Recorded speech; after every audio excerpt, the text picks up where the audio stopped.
All right. Good evening, everyone. And sorry for the late start here. Had to run some last minute errands and drop stuff off and all that happy noise. So, without further ado, let's just get the recording started and then we will resume with the Liberty Talk. The Constitution isn't just a document. It's a blueprint for freedom. We're breaking down politics at every level, exposing government overreach, and going where the mainstream media surely won't. Join us in defending individual rights against the bureaucratic tide. You're listening to the Missouri Liberty Report. All right, folks, and we are back with another edition of the Missouri Liberty Report. I got a lot of things to say this week. I almost called my friends and said, don't run this over your network because I thought I was going to end up going on like an expletive-filled rant about what has transpired over the last week. I didn't. I'll hold it together. I'll be an adult, and I won't be white and weird. All right. I want to start off this evening. So I went to my uncle's funeral today. He was 90 years old. He is. This shows. I mean, he and I probably wouldn't politically like align, right? But you couldn't ever find anyone to say a negative word about this man. It didn't matter what person you were. He didn't speak ill of you. And I mean, I never in my entire life of hanging around with this man ever heard him say anything bad about anybody. I don't care who it was. Nothing. He never walked around and spoke ill of anyone. He never spoke negatively of anyone. And sometimes I look at myself and I go, wow, I'm like, I am way off the mark with this dude. But as I just wanted to bring that up. Sometimes, and talking about this whole Charlie Kirk thing, it's real easy to be negative. It's real easy to be like, just, I don't know, just talking smack the whole time. And you have to sometimes, right? If somebody's going out there and doing horrible things or dumb things, or they're trying to take away your liberty, it's hard to speak of them and do it in a nice manner where you're like, hey, brother, why don't you just take a chill pill and think about what you're doing? It's very hard to do that when your liberties are being eroded, right? But human being to human being, sometimes a little more positivity probably doesn't hurt. But you know, him going to his service today it kind of sunk in, and hearing some of his grandkids talk about him, it just made me think like, yeah, I never literally, it doesn't matter what happened. I never saw the guy get mad. And a real short story about him. One of his grandsons was saying that he had his driver's permit and my uncle took him to his like orthodontist appointment or something. And so when I got out, he's like, hey, do you want to practice driving on the way home? And he's like, well, yeah, duh. Of course I do. He said, so they're going out like Highway BB, somewhere out around Hillsboro, DeSoto area. And he goes, I went around this right-hand turn a little fast. And he goes, my granddad slid across the seat because they're driving a 19-something F-150. And he's like, granddad slid all the way across the seat and bumped into me. He goes, he slid himself back across the street, never flailed, never yelled, never did anything. Goes, hey, pull over there at the next driveway. I think you've had enough practice for the day. That's it. Like, even that, just going around a curve too fast, he did not like, whoa, boy, slow down. Just, all right, I think you've had enough practice today. And they swapped spots and drove on home. So it's kind of a funny story for a human being that, like I said, I never saw The guy just never saw him get upset, never saw him get mad, nothing. Even his wife they would having a disagreement, and she's like, he just wouldn't say anything.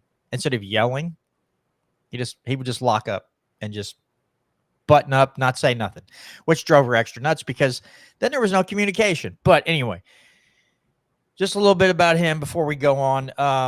Brandon, I'm going to let you open up this thing. I mean, the whole Charlie Kirk assassination. Listen, folks, I do not plan on delving into every single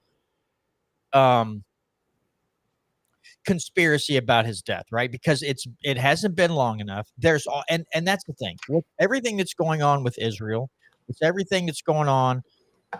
Everybody's like, "Oh, it was the Israelis that did this." I'm not saying that's not the case. I'm just saying I'm not going to sit here and say exactly that's what it is because I have not had the time to dig into this topic matter, right? Enough to say I think it's this way. It's just there's every conspiracy under the sun, and this is what I hate when these things happen. Everybody has the right to say whatever they want, and I'm absolutely okay with that. I myself am not going to put myself out there and say this is what happened. It was a horrific event. It's terrible. I have a lot to say on this, but I'm not going to get on here. I'm not going to get behind this microphone and say this is what happened. I just don't know. I just know it was a terrible event. It's got a lot of people on edge, and then everybody and their brothers got something to say. We've got something to say about it. I mean, but I just don't want to jump out with my own conspiracies and say this is what happened. So, Brandon, take it away. Give us your thoughts, brother. Well, I guess I'll just start with when I first saw it or heard about it.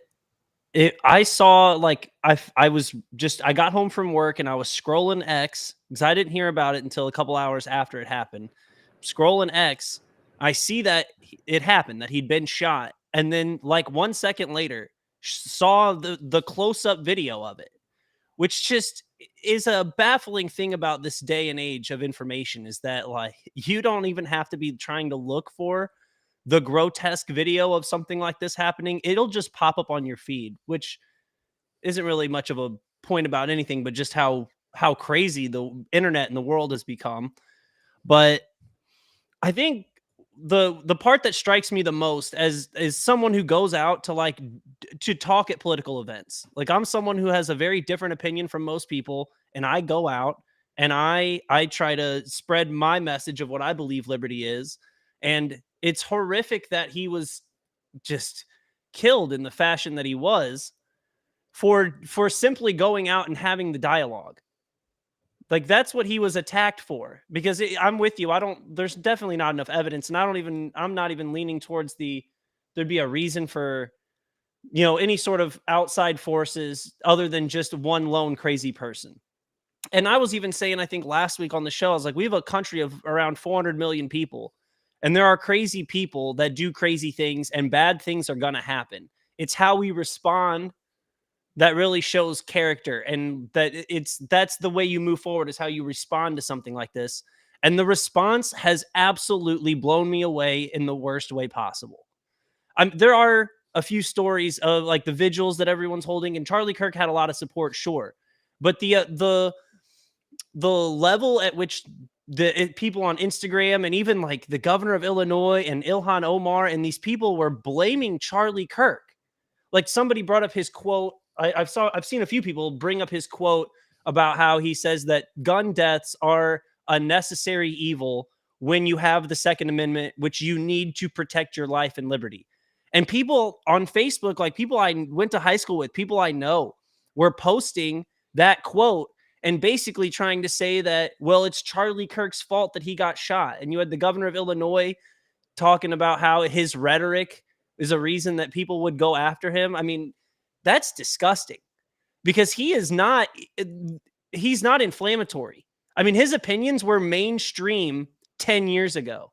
And the fact that all he wanted to do was go to college campuses, have a dialogue with young people, and he was slain for that. And the response to that being that, oh, it's kind of his fault, that's disgusting. And it's disheartening as like a whole on our society that so many young people and people on the left will celebrate his death as if he actually was even the one in power to make the decisions. He wasn't. He was just an advocate for Christ and the Republican Party, and he was good at it. And that's why he was slain, and that's why they're cheering. And that's disgusting. I mean, it's disheartening to have to look at a societal, like to know that you're in a society full of people who will cheer on a man's death like Charlie Kirk. That's the sad part to me, is like how many people are willing to cheer it on. Yeah. I got home. Somebody right before I left work, somebody's like, Charlie Kirk got shot. And I was like, what? So they're like, yeah, he was at some event in Utah and he got shot. And I was like, whoa. So I didn't really look anything up. I got in the car. I got home. And I maybe went on a couple social media sites for like 5 minutes tops. And somebody's like, do you want to see the video? I'm like, not really. I saw it and I was like, that's freaking horrific. And then I scrolled a little bit more and saw two people say, couldn't happen to a nicer guy. And I was like, yep, I'm done with social media today. Now listen, do I agree with everything Charlie Kirk said? No, I don't generally agree with what anybody says all the time. I may have a slight disagreement with anybody. But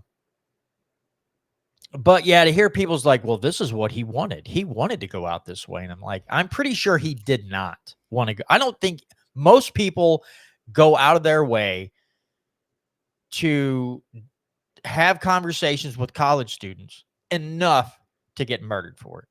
I don't think most people do that, right? I don't think most people go, I'm going to do whatever I can to make somebody who's been radicalized shoot me in the neck and take me out. And so I don't have to be around my wife and kids anymore. I mean, but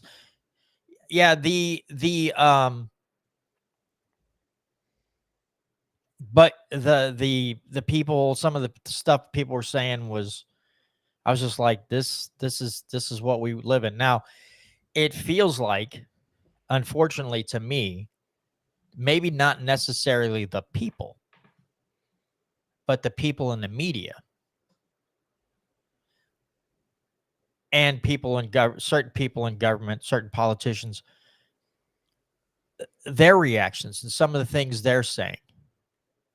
It's like they're pushing both sides of the political aisle to fight in the most horrible ways possible. And you got, like you said, Ilhan Omar, Pritzker, some of these other folks saying the things that they're saying, just pumping up their base, right? Saying, and it's just like, sometimes I know some people get on social media and say horrific things for clicks, because people, whether it's good or not, they're going to click on it and they're going to get a bunch of clicks, and they're doing it. Some people do it to be edgy, like, ooh, he's so edgy. Like, okay, well, you're also a moron, right? I don't have any respect for that. But both sides, the right and the left, are saying things that's like, listen, if you want to push for a civil war, go start your own country somewhere else and do that. Now, to that point, we have people on one side of the political aisle who seemingly want, oh, like, we'll come out, we'll kick your butt. And it's like, I think you're wrong. I think if you're a lot of these, especially the extreme left of the paradigm, the more militant or the more the people that are prone to riot and do things like that, I don't think you want to start a fight with the other side. The people who like their firearms, are well practiced, are generally pretty civilized human beings. I don't think you want to pick a fight with that side. I think you'll FAFO, if you know what I mean, and you're not going to like the result. I don't think you're going to like the result. I hope to God we don't ever see that. But those people are delusional if they think they're going to pick a fight with the side that generally just wants to be left alone and wants their firearms and are not looking to hurt anybody. They're using it for self-defense or sport or hunting or whatever. You don't want to pick a fight with those people. If you push peaceful people who are generally quiet, who don't talk about politics a lot, who just go to work and come home to their family and try to do the best they have and are good to their, good neighbors and good family members and everything else. I don't think those people want to pick a fight with those peaceful people, because I think if you push what they call the silent majority to the brink, where they feel like they're pushed into a corner, I think the reaction you'll get from those folks is one that would shock a lot of these. I'm going to say something that's this kind of rhetoric that isn't well thought of by certain people, but these feminist liberals, these feminine liberals who want to act tough and they want to scream behind the mic and they want to get out and they want to shout down other people. You think you want this fight. You're not going to like how it turns out. If you start pushing the silent majority, the people, again, who just want to be left alone, if you want to push them into a corner, these people are not going to sit there and quiver in a corner. When they come out of that corner, they're going to come out swinging. And that's something that I don't want to see. And these leftists that think they're it and they are going to take over things, you can do that in a big city where you have mayors and you have city aldermen who just want to appease you because they want you to keep voting for them. So they'll give you a whole 2 blocks of their city and just let you have it. You come here to Owensville, you come to some of these other small towns, you go to St. Charles. No, not going to happen in St. Charles. Now, after the Michael Brown thing, our Governor Jay Nixon, there were riots, people were looting and burning. And what did he do? He brought in National Guard. He brought in Highway Patrol and everything. What did he do? He backed them all up and had them surround government buildings, but left the mom and pops and everything else to be destroyed, right? Because he did not want to anger those people. The people that were doing the rioting and looting, he didn't want to make them mad. So he let them have at it. But you come out into a rural area and you try to do that stuff, it's not going to last very long. There's going to be lead slung in your direction, right? It's just not going to end well for you. And you're going to go pick a different place. You're going to go back to where your spineless bureaucrats are at, where they'll let you FAFO and have your little blocks like they did in, what was that, Seattle? And yeah, you can do that. What's that? Chaz. Yeah, the autonomous zone or whatever. Yes. You'll have your Chazes in your big cities, but you come into the rural areas, the Chazes you're not going to have a Chaz. You're not. In fact, after I think it was after the Michael Brown thing, I'm pretty sure, there were some BLM people that were calling, they called businesses in Owensville asking if they could protest in front of businesses, and all the businesses were like, no. Now, the current the gentleman who is the current city marshal, who was the lieutenant at the time, he and I were speaking about it, and his boss at the time asked him what he thought. He goes, dude, those people show up here, there's going to be gun barrels pointed out windows that they won't even see everywhere. And I told that officer, I said, if those people showed up and wanted to stand on a sidewalk somewhere and just hold signs, not throw rocks, not start fires, not flip cars over, just hold up signs, I would have stood by them with my firearm tucked away to make sure that no one did anything to them. But the first rock that gets thrown, the first punch that gets thrown, anything, I'm like, you're on your own. I don't have a problem. I wouldn't have had a problem with a peaceful protest, just holding signs. No problem. I will protect your right to speak in that manner. You go looting and rioting. Well, again, in Owensville, that's going to last all of 2 minutes. And then there's going to be, I hate to be this graphic, but there's going to be bodies laying everywhere because the people in this town will not put up with that. But there's just, I just feel like I'm just all over the place when I talk about this. I can try to speak in the most structured way I can, but it's hard to do. People have brought up the Democrat in Minnesota. Her and her husband got shot, and they're like, "Well, there wasn't this outcry about that." And it's like, well, yeah.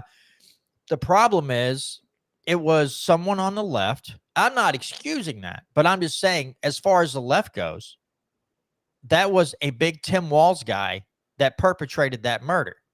So the left didn't have a political thing to go around and rile everybody up and say, look, the right's not peaceful at all. They killed 2 people. Come to find out it was a big Tim Walz guy, and then crickets. Nothing was said. Those people shouldn't have been shot either. Just real quick, and then I'm going to give it back to you, Brandon. And I think the real difference is it shouldn't be this way. A murder is a murder. The problem is those people were killed in their home, and Charlie Kirk was murdered in a public setting in front of thousands of people, which is a much more traumatizing thing for the American public to see. And when you're someone who is considered as polarizing as Charlie Kirk, then the reaction is just going to be multiplied hundreds of times over. So both murders are bad, shouldn't have happened. But Charlie Kirk's was done in a way to where it was just in your face. I mean, anything you're scrolling through, it's just there. You can't ignore it. It's right there, and it's pushing people on both sides. Some people are said, I've been radicalized by this, and it's like, I hope you mean radicalized enough to not be violent, but radicalized enough to understand the direction this country is going, and that now you feel like you want to get in there, you want to get involved and push things back to where they should be and not the direction they're going. And I hope that's the type of radicalization that you're talking about. Go ahead, Brandon. Oh, I liked your point about how, and I'm not saying Republicans aren't somewhat guilty of this, but they just don't nearly take it to the extremes that Democrats do with everything a Republican says or does incites violence to a Democrat. And now, like, Democrats will call Republicans Nazis. And that is actually like not a call to violence, but that is way more of drastic rhetoric than usually what you'll hear from a Republican. But whenever someone commits violence and they happen to be on the right, it's the first thing that Nancy Pelosi or all of them will jump to is that, see Trump's rhetoric. But then, yeah, so it really just puts that it highlights the ridiculousness of the Democrat argument when they try to say that everything a Republican does incite violence. But then when leftists perpetually can commit violence in namesake of the leftist ideology, because that is why Charlie Kirk was shot and killed. It was because he stood against the leftist rhetoric. Like, it wasn't that any institution or that somebody had him taken out, but that's what it was. He was good at preaching, and this one kid took offense to that. And so, yeah, I think the hypocrisy of Democrats really shows through on this a lot. And then also, the right has a tendency to overreact in moments like this, and you see that with Pam Bondi. She was talking about how one of the same thing Tim Walz said when he was like, hate speech is not free speech, and we have to limit hate speech. And there are laws against like threatening people and like, committing a slander like that. If you want to call that hate speech, then you're just playing a semantic argument at that point. But if you're just saying, like, I don't think the government should have any power to stop you from saying something, even if it's horrific, even if you're cheering on the death of Charlie Kirk, I don't think the government should come in and have anything to do with getting you fired from your job or arresting you for anything stupid like that. Now, I will say, I understand the cancel culture argument behind this, because this is kind of blowing up. People all over the country are getting fired for posting horrible things about the death of Charlie Kirk. And to be honest with you, I'm not even sure 100% how I feel about it, because like part of me really agrees with it.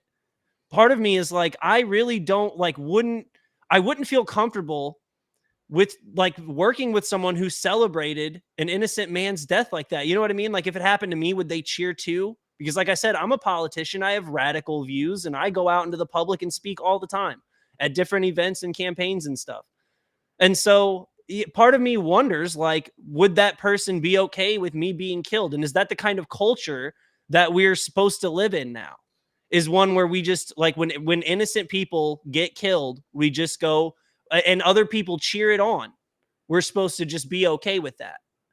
Like what are the repercussions then societally if we don't have them? Again, like I said, I don't think the government should have, should be stopping anyone's speech of any kind. But if you are a private business owner and your culture that you want to run as a business and for your staff and your team involves not having the people who cheer on murders on your team, I actually kind of agree with that. Yeah, I was having mixed emotions.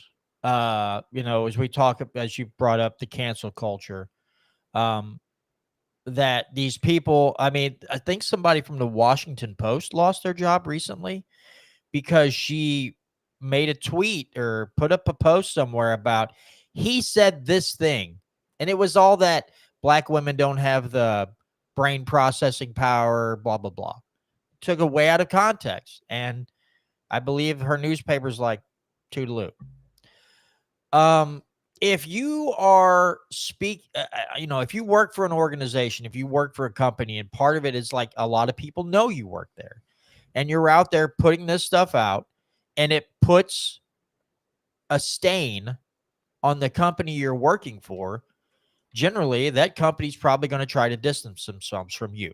They're like, this person does not work for us anymore. We do not agree with what this person says. And you almost have to find this line of course, free speech. And I agree with Brandon wholeheartedly. You should be able to say things that people find horrifying. That doesn't mean there won't be repercussions like losing your job. Maybe you're somebody who does commercials for somebody and you come out and you say something extremely horrible about a race of people. And they're like, we do not want this person advertising our products anymore because they're going to align his racism with our product. And so you lose your job. The problem is, and this gets mixed up in people's heads, right? We've had people for years, the left just came out and made claims of racism against someone. Unfounded, just not factual claims, and brought so much pressure that people, whatever career, acting, comedy, whatever, everybody just distanced themselves away from this person because of what a group of people said about the person. The person may not have done actually anything wrong, but they just made a controversial statement that probably had a lot of truth behind it, but this other group of people didn't like it. And so there was this push, and everybody around them didn't want to be associated with a racist or a transphobe or a homophobe. So they automatically caved. That's one thing, right? That's one thing. But if you come out and you celebrate the death of any human being, especially somebody that had the public eye or that was in the public eye, and you come out and you celebrate that and you say the most horrific things, and you work for a company and they're like, we can't have people thinking this, we all feel this way. Good day to you. That's something different because you actually said those things. You actually said those words out loud. You got on social media and you posted it for everybody to see. Like you were really proud of that statement. And then people were like, hey, this person works here. And then that company's like, whoa. We don't ideologically align with this person. they no longer are employed here. That's one thing. But if you go around making things up and you just stick a label on someone and an industry backs away from that person and they lose their livelihood because you somehow twist the words and the media falls in line with you, that's something completely different. That's way different because you're not even using facts to back you up and you've ruined someone's life. And the thing is, this is what gets me. Whether the right does it, Brandon, or the left does it, they go out of their way and twist words and get the other side, get their side fired up enough to where someone loses their livelihood over something stupid. They both sides are able to do this. And some of them do.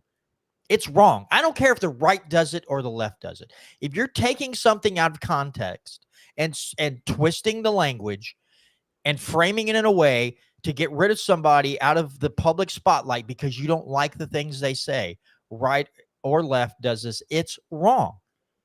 We should not be okay with that whatsoever.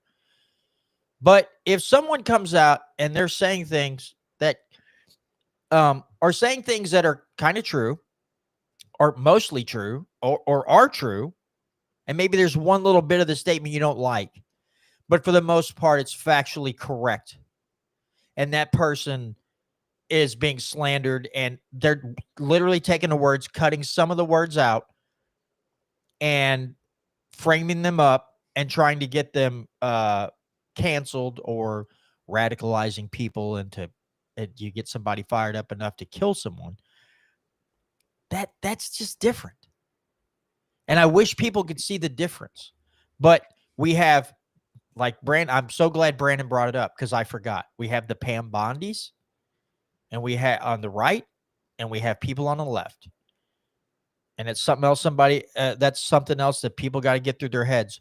The right and the left, once hate speech or any of these things are created, the right and the left, depending on the person, is oh so willing because it's already out there it's already out there in public. We've all heard about hate speech so much. If it's going to perpetuate an agenda for them so it can hammer the other side of the political aisle, don't you worry. They'll use it to its full potential. Now, the good thing is that a lot of people, when Pam Bondi said that, people on the right are like, yeah, no, let's not do that. So she had to come back and correct herself and try to backpedal and fix it, which is great to see because what a lot of people on the left wouldn't have done? They would have been in full agreement. And I hope that as tragic as Charlie Kirk's death is, that people listen to some of his messages. And when a Pam Bondi comes out to say her dumb stuff, the people that thought highly of Charlie Kirk or believe in the natural right of free expression go, yeah, you lost us, lady. You need to go take a Geritol and figure it out. So. Yeah. No, I think you said it perfectly there. Like you can't, the inflammatoriness from both sides is egregious, but kind of back to the point, like there is a huge difference between someone wore a Halloween costume 10 years ago. So then you pull that up and you drag them through the mud for that and they get fired versus cheering on the death of an innocent person. Again, I'm not saying that it's good for society in any way or that there should be any legal repercussions to it. But if someone who made decisions that actually cost the lives of other people, you actually had the choice and you made decisions and you had got innocent people killed with your decisions, and then someone cheered on your death, that strikes different versus just a guy who went around and preached his ideas on his show and on campuses, and then you cheer on his death. That is, we are in totally different ballparks here as to why we need to, why it's so important to focus on this as a culture right now, to be we can't accept people being murdered for the freedom of speech, and we can't cheerlead it. And like, again, like I said earlier, I just, in my head, I can't get over how deflating it is to know how many people out there like are just just so passively okay with someone getting murdered for preaching their ideas. And like you said, in the fashion in which he got shot and that we all saw it, to be cheerleading that like in front of his wife and kids. Like I became a father last year, and my daughter just turned a year old, and I mean, I couldn't, yeah. And it just was, when I saw it, it's just was heartbreaking for that. There's the video that had been circulating after he died. He was on Fox and Friends, and his daughter showed up to the set, and she like runs over to him, and he gives her that big hug. And it's just like, if that doesn't make you sad that he died, there's no, like, we're not on the same level. Like, we're like, you know what I mean? Like, I understand not wanting to be around people who cheerlead that sort of death. Now, do I think civil war or, total separation, total, I forgot what the word was, but a national divorce, like, is the national divorce the answer? No, probably not. But this is a major moment of reflection on society and a pivotal point of where we're, of what the direction of the country is going to look like. Because it just seems like everything is so tied to politics now that it's in every single facet of the left's brain. I mean, people just need to go touch grass every now and then. If you're cheerleading this death, like, go remember that, like, life and people are what's important. Yes. And again, when we talk about the sanctity of life, we have people on the right who don't appreciate the sanctity of life when it comes to warfare, right? We have people on the right who are completely fine with just blasting Gaza and the Palestinians onto another planet.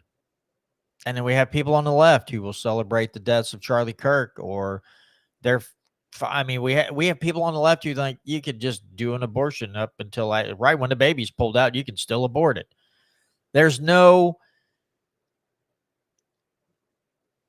the sanctity of life is lost on people on both sides. Now, here's the part that gets me, right? The sanctity of life is more ingrained in them when it's someone who they ideologically align with. They want those people to be protected. It's the other people. And I'm not saying all of them, but way too many people are like this, where it's like, if it's on some idiot on the other side, they say, I don't feel so much of a loss. If it's people in another country, it's not our people, it's okay. No, the sanctity of life means all life on this planet. Now, I'm saying all that, and now I'm going to turn into a little bit of a hypocrite, because the pedophiles, you've spoiled the innocence of a young person. I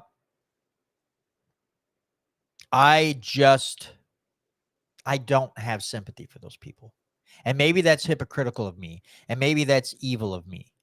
But these people that spoil the innocence of children, that's like the only people. I don't care if you take another breath, because I think you're one of the most evil people on the planet. Now, someone's posting here. Jordan Lott says, I was at the Charlie Kirk event in Utah last week. If you ever want me on, feel free to do so. It will take a while for me to process this still. I'm a libertarian. We need civil dialogue. Jordan, somehow or another, I'm going to type in my email address in the live chat, because I don't mind posting it out here. You send me an email and we'll talk about this. And when you're comfortable coming on, we can have you on for a while to talk about it, and we can talk about civil dialogue. I appreciate you putting that in there. Voodoo Queen, I like what Voodoo Queen says here. Balkanization. Balkanization, that's one thing. People, when you brought up, like, what do they call that? Oh my God, divorce, national divorce, right? Tom Woods just brings it up. We got texted. I'm going to just keep putting some of these up. There's only one group they want us to stop us from speaking about, and they have here on YouTube. Yeah, we know exactly what people. But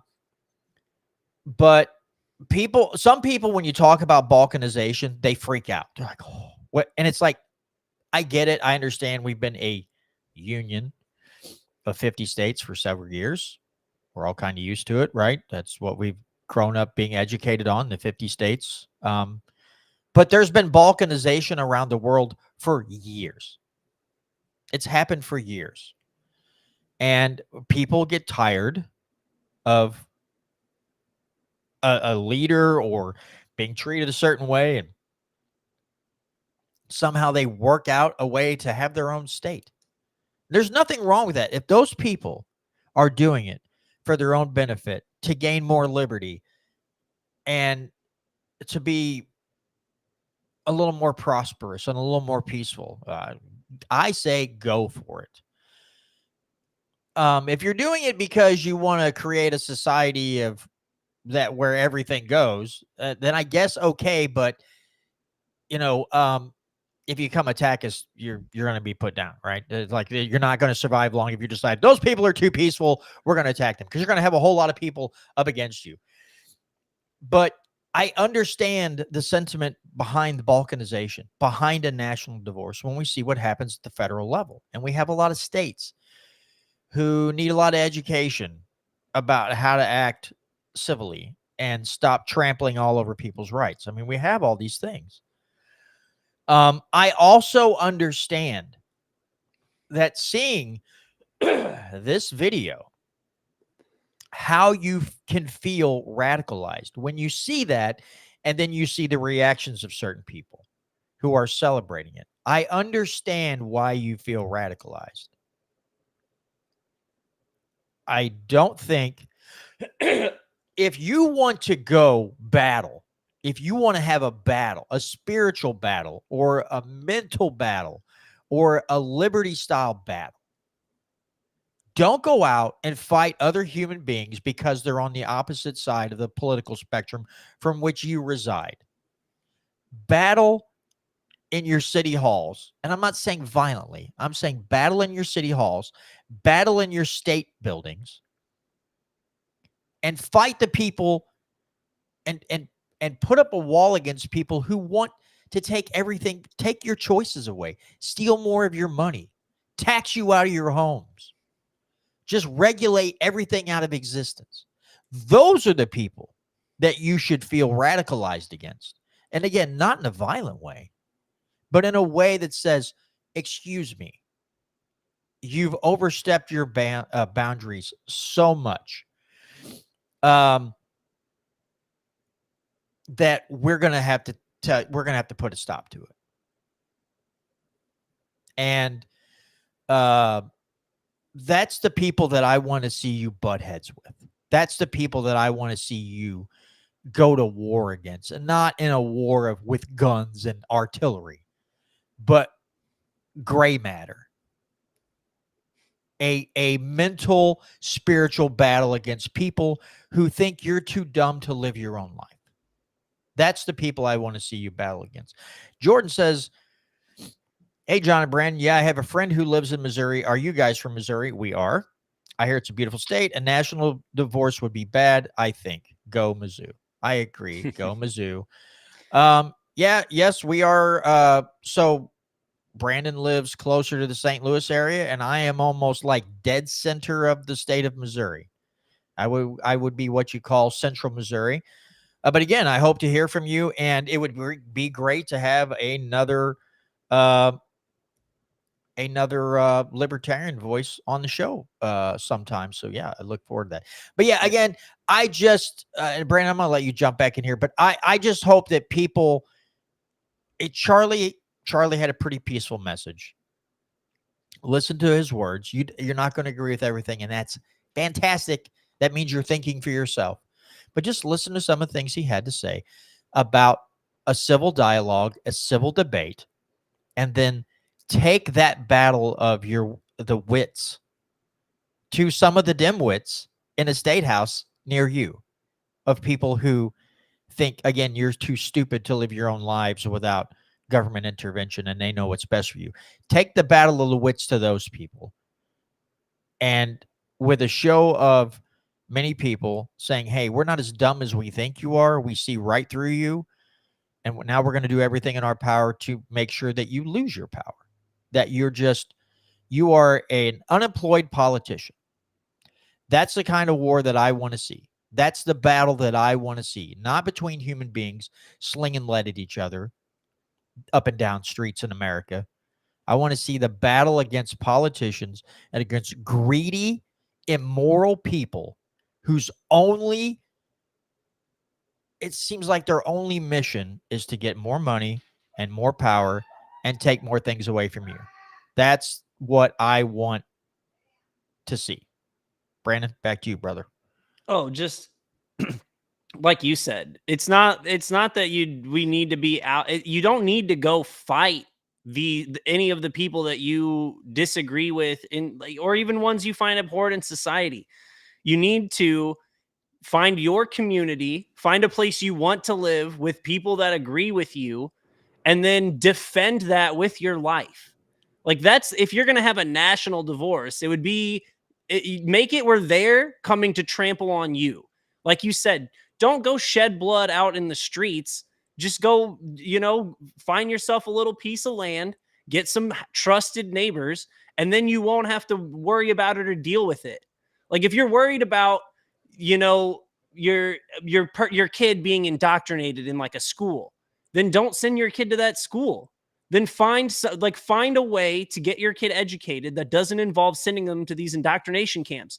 Go around them. You don't have to push through them. And that's the kind of rhetoric you're seeing from the right now. Like, you're saying, like, this is a battle now. This is the cultural battle. It's like, or you just avoid those spaces. Like, get off Instagram and you'll miss 99% of the negative Charlie Kirk comments. It's real simple. Like I said, I'm losing hope that we're going to be able to like mend this battle, but I would never just go out and start the fight. Like you're saying, I would create the community that I want to create around me, and then keep you from violating my rights in my community with the people who agree with me. So yeah, all of the inflammatory rhetoric that you see from the usual suspects it's not helpful in today's debate. And it's not what Charlie Kirk would have wanted. Like you said, he was preached all the time about keeping the active debate alive so we don't divulge into a civil war type scenario where there's just violence and then like the perpetual cycle of violence, inciting more violence.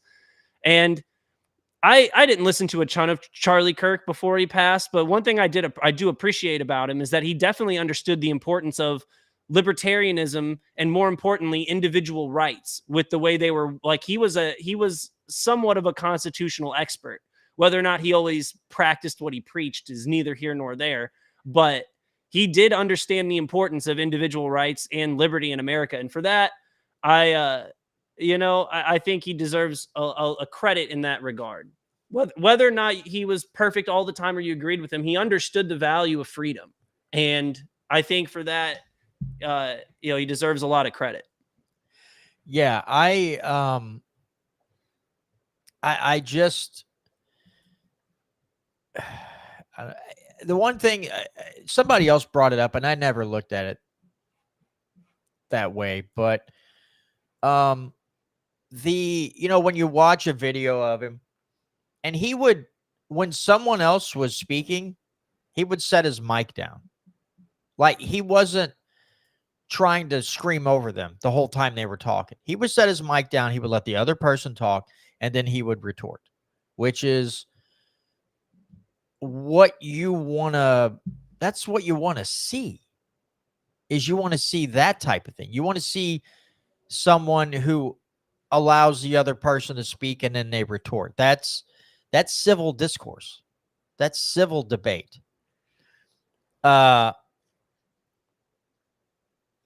Yeah, and like Warrior Class 3 said, definitely not far right. He definitely was not far right. And so, but again, when you have politicians, the people that you shouldn't trust in the first place, let's be honest, right? The people and the media, another set of people that you really shouldn't trust, telling you that someone's a far right extremist, they're racist, they're homophobe, they're whatever. At least have the willpower to sit down for 15 minutes and not find the little 5-second clips. Listen to the 5-minute clips. Listen to the whole thing. Then make up your mind. Do not depend on politicians or journalists. And I use that term loosely, what they like to call themselves, journalists. Don't listen to them. Make up your own mind. And listen, Brandon and I come on this show every week and we talk about different topics. I don't even want you to take everything I say like the gospel. I want you, the information I give you, that we give you, I would love it if you would go out and do your own research. And you might come to a different conclusion. And I will appreciate the heck out of that. You know why? Because you put in the work. You went out, you did your research, you came up with your own conclusion, and it might be different than mine, and we can talk about it like two adults, and that's amazing. That's what should make this, the MAGA people like, we're going to make America great again. You know how you make America great again? You have an educated populace who makes up their own minds, and they don't depend on politicians and so-called journalists to guide them in a direction they need to go. That's what would make America great again. An educated public. If that means pulling 80% out of the kids out of public schooling, out of the public indoctrination centers, and turning off the TV and reading or whatever, oh man, things would change. Things would change drastically if you just stop listening to J.B. Pritzkers and Ilhan Omar's or Donald Trump's and Pam Bondi's and some of the people. If you're going to listen to a politician and you want somebody who has a really intelligent things to say, but even then, even when he says them, I want you to research it. You go listen to Thomas Massey, prove his point, lay out the facts on certain things, and then you go look that up and you research it, and maybe you agree and maybe you disagree. But if you're gonna listen to someone who's not going to use fancy keywords that makes the hamsters hit the button and gets a certain part of the population all riled up, go listen to a Thomas Massey, someone who's principled. Because the one thing that we don't have a lot of, especially in Washington, D.C. and even Jefferson City, are people who are principled. And on that note, real quick, because I want to continue on this conversation, but Mr. Dorr from the Missouri Firearms Coalition put a post on Facebook the other day and on Twitter saying how disgusted he was with Mike Moon, who filibustered with Democrats over the SAPA bill that they tried to push through in this session. The horrible one. The one that had a giant loophole in it. It was a crap bill. Gets on social media and tries to trample and just crap all over Mike Moon. Now, there's a lot of people reposting that, and Mr. Dorr did not get, I don't think he got the reaction that he wanted. I think he got the reaction that he probably wasn't expecting. But I made a post about it and it said, wow, you're literally crapping on the most principled person in Jefferson City. And my reaction to, I think it was Shieldmates or somebody put it up. I said, no one should listen to him. He's a moron. No one should take him seriously. And I mean that. He's a moron. And no one should take him seriously. Does he have some good stances on the Second Amendment and the natural right of self-defense? Yes. But when you start attacking Mike Moon for a horrible reason, I'm going to have a problem with that. I'd say the most principled man or person. I shouldn't talk about gender, should I? But anyway, if you're going to attack the most principled person in Jefferson City, Mike Moon is not it. You don't do that to that.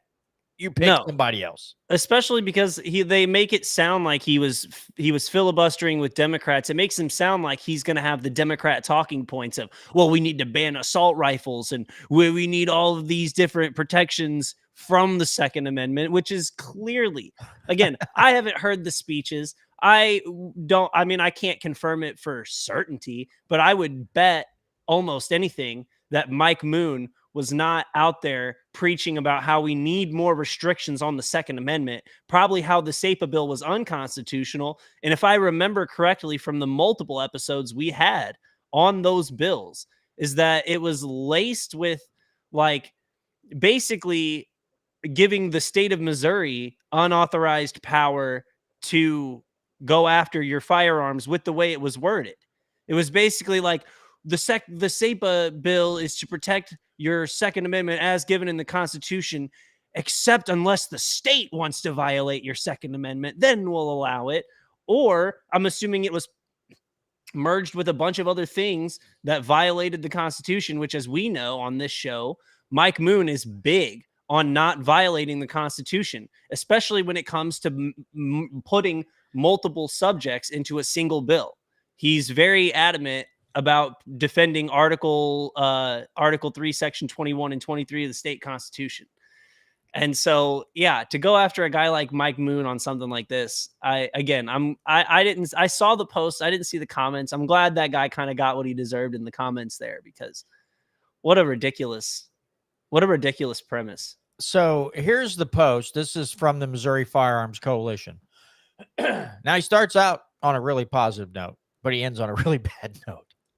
Senator Mike Moon has been a friend to gun owners, but his refusal to back SAPA last session and his multiple votes against IP reform today, I forgot about that part, being congratulated by the Dems afterward, make us regret ever speaking so highly of him. How disgusting. And that's from Aaron Dorr. Aaron Dorr is a moron. And that guy takes an awful lot of credit for work he doesn't get done. So whatever. Something sprang to mind, and I was thinking about this driving home today. As we're talking about the reaction to this thing, and people were like, the people on the left kind of celebrating this and like, well, he kind of asked for it and blah, blah, blah, you know, all this stuff. And it made me think, when are those same people ever, they're not going to, this is a rhetorical question, I get it, but I'm going to ask it anyway. When are these very people, most of them, I mean, I can't paint everybody with a broad brush on this, right? When are those people going to apologize for their actions during COVID, when they wanted things shut down and they want everybody wearing masks and they want you to get a vaccine mandate? But yet, because of all those restrictions and all those mandates, the huge uptick in suicides, domestic violence, overdoses, caused by the very things that they cheered for. Did you see people on the right? Did you see people who loved, let me say it this way. Did you see people that loved liberty? Like cheering that on? No, of course you didn't. What they wanted is they wanted their lives back. They didn't want their business destroyed. The people, these are the same type of people who celebrate Charlie Kirk. And I think sometimes we should hang that around their neck and say, oh, cool, you guys are the party of tolerance and peace. But I don't hear any of you talking anything about the excess deaths during COVID. You won't take any responsibility for backing the horrible things that governors and mayors and heads of health departments did to people. You won't take 1 ounce of accountability for that. You want to pretend like that never happened, or you don't want to mention those statistics. You want to say the vaccine saved lives, or you want to say that we would have been much safer if we'd have stayed locked down further. And you won't ever want to talk about the suicides, the overdoses. You don't want to talk about that how some of the diseases in these third world countries were actually on the decline, and then this hit and they all spiked again, and people lost their lives to diseases that they shouldn't have because we were so focused on a virus that really wasn't that dangerous. So please don't lecture the right, and don't come out here and celebrate the death of someone and then act like you were so virtuous and moral for 2 or 3 years during COVID and backed all the stupidity from and all the mandates that caused the excess mortalities of a lot of people, not to mention the people that didn't get screened for heart disease or cancer. It's going to be a while before we see the actual numbers from that and from those causes, right? The mandates that had everybody scared to death to go to the doctor, so they didn't get a cancer screening. They didn't get their heart checked. They ended up with strokes and heart attacks. And you guys just think you're just going to get off scot-free. Nothing's gonna. You're just gonna act like that didn't happen. And I, for one, don't want to let you forget about that, because if we're gonna play this game, if we're gonna sit here and we're gonna talk about who's more virtuous and who's more moral and upstanding, then I'm gonna bring that up every single time. Now, with that being said, I will do the same thing to people on the right who want to talk up every war and make it sound like war's cool and it's all great and dandy and we have to fight them over there so we don't have to fight them over here. I'm also going to rub that in your face if you try to act like the virtuous and moral people when you think that throwing people through a meat grinder of war is okay. I'm also going to call you out on that. So let's be principled here. Let's not call for public violence. Let's not call for the deaths of people, except maybe some pedophiles. Just saying. I shouldn't say that, but I kind of feel that way if I'm going to be honest with you all. But I can't say this enough. Let's take the fight to the place where it belongs, and that is in your city halls, your county executive buildings, your county courthouses, and your state houses. That's where the fight should be taken. Don't kill another human being because they disagreed with you or they dared say things that made you triggered a little bit.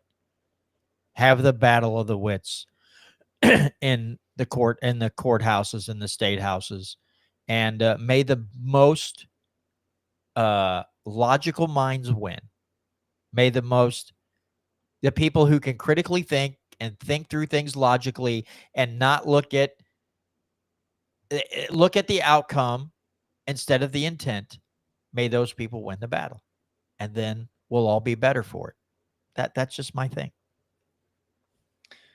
I want to believe that is what's right and but like when you were bringing up COVID a second ago, when you were talking about all the different things you were bringing up about the different forms of tyranny, really, that were being pushed upon us, and how you had people in 2021 when Biden used OSHA, of all things, to try to push through the vaccine mandate on all businesses that had 50 or more employees. You're not seeing like a pushback in any way. It's almost like people are over that period of time when, like you said, the people who supported those policies need to be like, okay, so it's not that there is no accountability for the people who held those policies is really the point I'm getting at, is that like they went from, like you said, now they just claim that the vaccine and the lockdowns and all the different measures was such a net positive that it just by far and large outweighs the negatives. And like you said, that we maybe have opened too soon. That's why more people were dead than should have been. Like, there is no like, where are we going to find this middle ground? I guess that's the point I'm trying to make, is that like, I am, as I've been saying for weeks going back leading up to now, like I'm running out of room in my brain for where we find the middle ground for like all people. Like, again, the internet is relatively new, like this vast network of being able to share ideas instantaneously and constantly just update and push the narrative. Like, I just don't see where, like, even on the left and the right, like you were saying, the right's not much better, but I'm actually to the point where I'm willing to admit fully that I think the right in America is better, like both on the Constitution and from a slight moral standpoint, than those on the left. Because, like, when it comes to war and like different things, there's the argument that's made. But the argument that the left is now trying to make, and like, I know it's not all of the left, but there's a large portion of the left who's just like, well, I'm glad he died. Like, there's no argument or justification to be had. Like, if you didn't read a Scott Horton book, you might not know as much about, like a certain why we shouldn't go to certain wars. But when you just know who Charlie Kirk was as a person based off every video that he's put out, and then you're cheering the fact that he's dead, like, that's not the same. Like, there's a gap in morality there that I'm having a hard time getting over. And so, like I said, I just don't know where you find middle ground with some of these people. Like, with the hardcore Democrat leftists, because you can't argue reason with them. You can show them study after study about why COVID's lockdowns weren't effective, masks weren't effective. Like, none of the measures that we really took in general were effective. You could show them all the data on people being vaccine injured. You could show them like the clip of Charlie Kirk where a conservative comes to one of his rallies and is like telling him he's not a real Christian because he allows gays and transgendered people in his movement. And Charlie Kirk's like, that's not what a Christian does. Jesus Christ talked to everybody, blah, blah, blah. That's the person that they're cheering got assassinated. And it's just like, again, it's not, I don't know. I'm running out of room where I feel like I'm going to be able to have a dialogue and conversation and change their mind based on facts or reasons, or like, you get what I'm saying? No, I fully understand what you're saying. Truly do. I don't see it happening, but again, I go back to what I said earlier. People are going to have to stop listening to the freaking media and stop listening to their politicians, because that's the only place they're getting the information. They're getting horrible, faulty information from those people. And until they decide they don't want to, they're going to stop and they're going to think for their own, there will not be constructive dialogue ever. And as much as I want to stay positive and think that we can have civil discourse, it just, you get out, and again, it's so hard to measure, because if you base everything from media and social media, it's so hard to gauge, because that's the echo chamber for other people to get on and spout whatever, right? I just feel like we're at a tipping point where it's tipped the other way, and gaining substantial ground seems like a complete uphill battle, like an unwinnable battle, right? You cannot get up that hill because it's tilted the other way, and you're just kind of running. You get up a few steps and you slide back down. So the war, we always hear about the battle of hearts and minds. Politicians love to talk about that, the haves and the have-nots. We got a battle for hearts and minds. But yeah, if we don't get kids out of indoctrination centers, and we don't have parents that, we have parents that grew up in those same institutions and passed through, got their diplomas and their degrees, and they're set in a certain mind, their mind set to certain standards and certain things. Most of those people will not snap out of it. Again, I am fortunate to have met this couple here in town that showed me one video and turned my world upside down. And I continued to share that documentary with other people and tried to get as many people to watch it as I could. And I thought maybe a few people look at this and go, what are we doing? Right.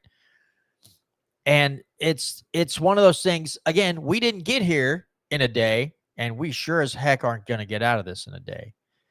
But the institutions, the central planners, have set everything against liberty-loving people, to where your very simplistic ideals, just wanting to keep the fruits of your own labor, to be left alone, to make your own decisions. And if you make a bad decision, the churches and the community step in, not a government program. Those very simple ideas, the very basic human desires we have people programmed to think that is horrible, that is the worst thing that you could do, is want those things. And how do you get across to those people that what you're wanting is so simple? You don't need a huge government for that. You don't need to steal people's money to do these things. You could just be a decent human being to all the other members of your species, if they're decent to you, and you can just go about your business. And so Bill Maher had a thing on his show, and I might have talked about this before. He brought it up on his show that people live in upstate New York, right? And there'll be Trump supporters there, and they've been told that Trump supporters are all stupid, they're all evil, they're morons, they're fascists. But then these people are like, you know what? If I got stuck in the snow, there's a Trump supporter. He's the first one to show up and pull me out of the snow. Or I had problems with this, and there was a Trump supporter. There was a Republican. Let's just put it that way. There was a Republican. He was there to that person was there to help me first before everybody else. And they're like, you know what? These people are not what we've been told. And that's our only hope, is that more people figure out just because you don't align politically does not mean that you are the second coming of Satan and that you're there to take over their house and you're there to ruin their life. As long as you don't get all up in their business, they're not going to get all up in your business. The only time they're going to be in your business is when they see you need help and they lend a helping hand. And that's just the way it is. How do we get there? That's a $3 million question. And I am not intelligent enough to give you that answer. I'm a nitwit behind the microphone who just talks about liberty once a week, right? And I talk about it with people that I work with, and I talk about it with family and friends. I don't have all the answers. I just know that, excuse me, I am just as frustrated as a lot of you are who listen to this show or watch it. I'm just as frustrated as you guys. I wish I had the answers. I wish I had a simple solution. But again, the central planners have set against us so many bureaucracies, so many laws, so many regulations, that we have so many fronts to fight on to try to get some liberty back, that I don't know the best place to start. I don't know the best way to go about it, because you put a front, you build this thing you build this army of people who want to fight for liberty, and they go push on one thing and they make a little leeway, but then on their left and right flank there's encroachment from other things, and there's just not enough people, and there's just not enough people and enough organizations to tackle all these little things to make one big pushback. Because you go fight for one thing, you gain some ground, and you lose ground in 3 other places. Because central planners have all the time. Listen, they have your money to spend. They have all the fire. They got the firearms. They got the barrels of the guns. They got the force, and they have the money that they steal from you to fight back against you. And that is one heck of an enemy to fight against. And I wish I was just some omnipotent being. I'm not God, so I can't tell you, here's what you do, and this is a simple fix. It's not a simple fix.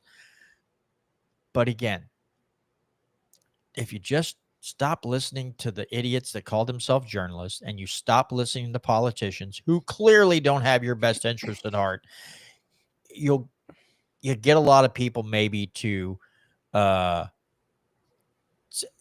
again, you may not get them fully on your side, but maybe think, not seeing you as the enemy, not seeing me as the enemy, it goes a long way to getting to back to civil discourse. If you just look at people human beings that are going through their own lives and got their own things going on because they may have somewhat of a radical thought process about something, but they don't ever show up at your house to try to tell you what to do and how to live, right? Maybe not see those people as public enemy number one and want to fight with them when you have nitwits in Jefferson City who want to ruin IP reform, and they want to try to pass crappy SAPA laws and then blame it on somebody like Mike, a principled person like Mike Moon, because they don't see eye to eye on this. Those are the nitwits that you have to go to battle against. And again, not just people who live up the block from you who might think Trump is another Hitler, right? It's kind of silly, but it doesn't mean you have to go up on their step and go, I heard what you said about Trump, and now get down here in the grass so I can thump you. I mean, let's just not do that. No, I just want to bring up something that I think is important in a time like this and in conversations, is that when I'm talking like this, I don't know how we save the divide in our country, we still live in the most convenient time basically in all of human history. I mean, anything you want in the entire world can be delivered to your house in about 2 days. Yes. And free shipping if you have Prime. So, and then also, like, there's so many different ways of communication that they didn't even have, that weren't very good, at least like 10 or 15 years ago. Like Skype and all, like video calling. Like, you can have a face-to-face conversation with any one of your relatives, any one of your friends on the whole planet, basically any moment you desire. You can network with people who believe the same things you believe with faster and to a wider audience than ever before. And so it's not that times are bleak in a sense that there's no direction for humanity or a place. Like, even when it comes to, like, not necessarily the quote unquote American dream is the way we all describe it, but because homeownership is getting increasingly tough in this country, but that's not part of the Charlie Kirk conversation. But it's just so, life is so convenient for all of your needs, and for in this fight for pushing back. And the way I would see it happening is that you just have, like, people start to filter their culture a little harder. So you wouldn't, like, I wouldn't invite people over to my house who were celebrating Charlie Kirk's death, right? And then eventually enough of the people who want him dead are hanging out with their people, and my people are, like, the people who value liberty and who don't celebrate innocent murder. They're in another, like, not camp, but they've just kind of segregated themselves to a degree socially. And then the people who value bad economic policies, bad social, etiquette, they'll start to see that side degrade. Like, they'll see that side their society start to become worse and worse based on their values.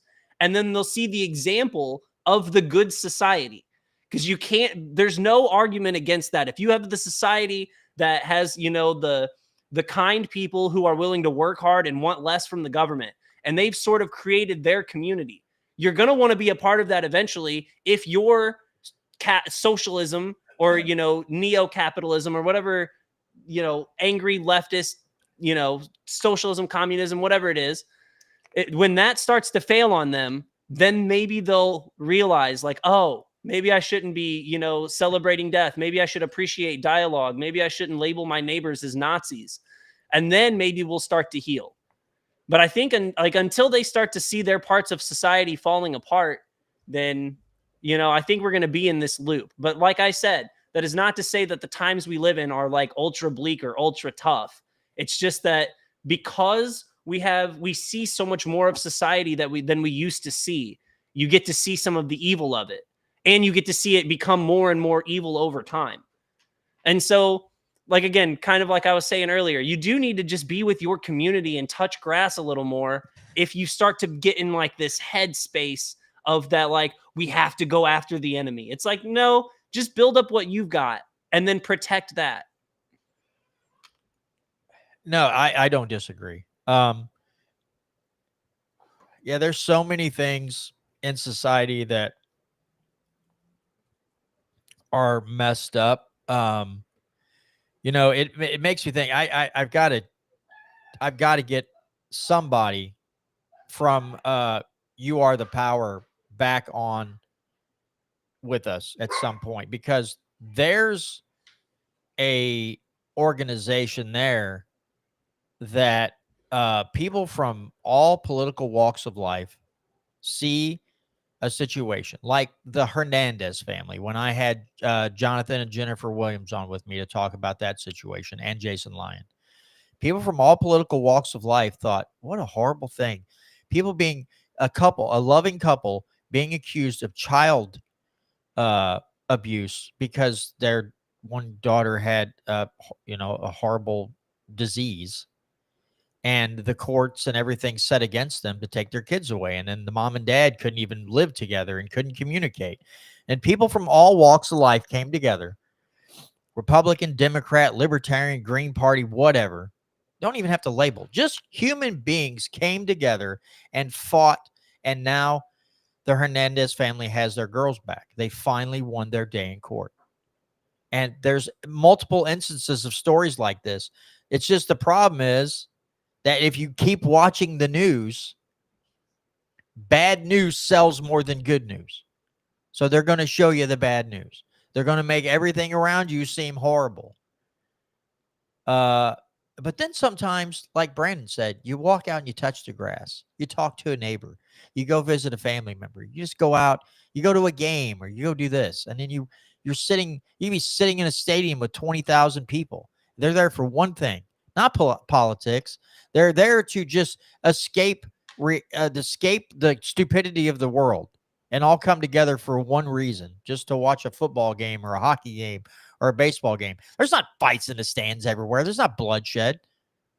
Unless you go to a Giants and LA Dodgers game, those people are I was going to say mind. There's no political bloodshed, right? But you might get a fan fight here and there. Yeah, which is absolutely dumb. But yeah, I get what you're saying.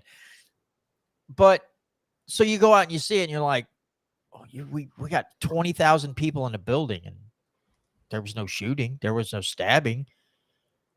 So you just take that little example and you compound it. Like, we can all be in one place at the same time and not have to try to want to kill each other because we might disagree. There's examples of it everywhere, but if you watch the news and that's all you intake, all you're going to hear is bad stuff. You go watch CBS News and you might get one good news story at the end of the thing, but the first 59 minutes is bad news and pharmaceutical ads. So that's what you're going to get. Bad news and pharmaceutical ads. But you'll get one one touching moment, right? And that's all you get. And if that's all you ingest, if that's all you look at, things will not change, because everything around you seems like the enemy. Every person around you seems like they're trying to take your stuff. And it's like, Brian's asking how late you guys going. Brian, we're going to be on a little, I don't know. But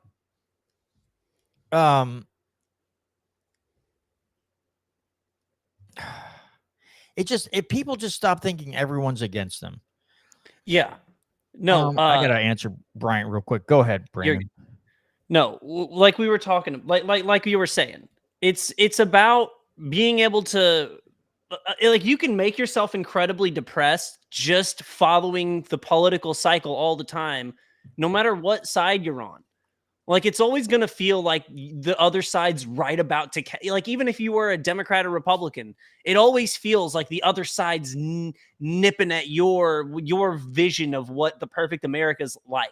Like, you're never going to be satisfied if you're looking for political utopia. Like, not in America, not anytime soon. And it's still one of the best countries to live in. So yeah, go out, be with your neighbors, be with your friends, and like, you can, there's times for having politics, and then but you have to, for your own sanity, you have to set apart time to just live a little bit.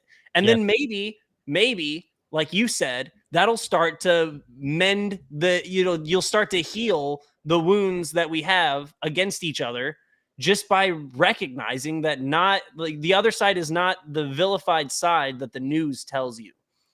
Like, I really do wish that the government was so small that, like, even if you paid hard attention, you would have a lot of, like, if we lived in a constitutional republic, like if we just lived based on and held true to the federal and state constitution, you could live your life in a lot more peace without having to constantly be worried about, oh, are they going to come? Like, if a Democrat gets elected, are they going to come for my guns?